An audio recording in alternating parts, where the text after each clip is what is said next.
একদিন ইঁদুর দেখলো বাড়িতে ইঁদুর ধরার ফাঁদ পাতা। ওর বুক কেঁপে উঠল। ভয় পেয়ে দৌড়ে গেল মুরগির কাছে। বোন, বাড়িতে ফাঁদ, আমাকে সাহায্য করো। মুরগি হেসে বলল, ফাঁদ তো ইঁদুরের জন্য, আমার জন্য তো নয়। আমার এতে কিচ্ছু করার নেই, এতে আমার তো কিছু হবে না। ইঁদুরের মন ভেঙে গেল। সে গেল ছাগলের কাছে। ভাই, ফাঁদ পেতেছে। ছাগল বলল, ওটা তোমাদের ছোটখাটো ব্যাপার, নিজে বুঝে নাও, আমার তো কিচ্ছু হবে না।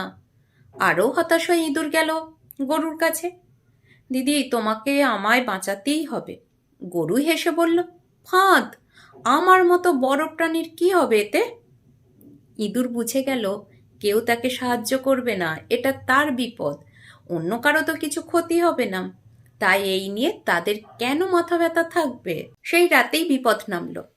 রাত্রে বাড়ির কর্ত্রী ফাঁদে কিছু একটা নড়তে শুনে দেখতে গেলেন। অন্ধকারে হাত দিতেই কামড়। ফাঁদে ইঁদুর নয়, ছিল বিষধর সাপ। কর্ত্রী গুরুতর অসুস্থ হয়ে পড়লেন।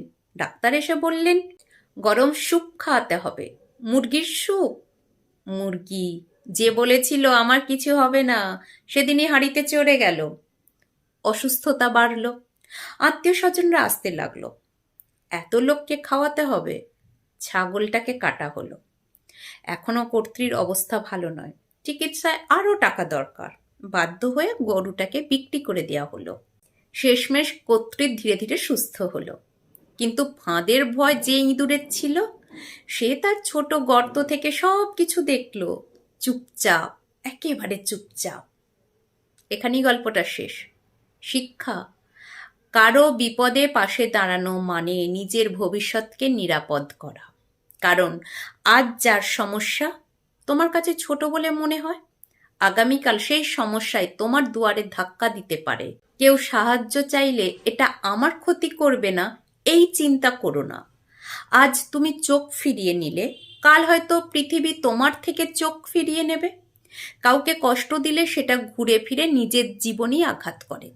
করুণা দেখাও, মানুষ হও, কারণ শেষ পর্যন্ত মানবতাই জীবনের শ্রেষ্ঠ ধর্ম। এই নিষ্ঠুর সমাজে আমরা কেউই নিরাপদ নয়। মানবতা ছাড়া আমাদের বাঁচার উপায় নেই।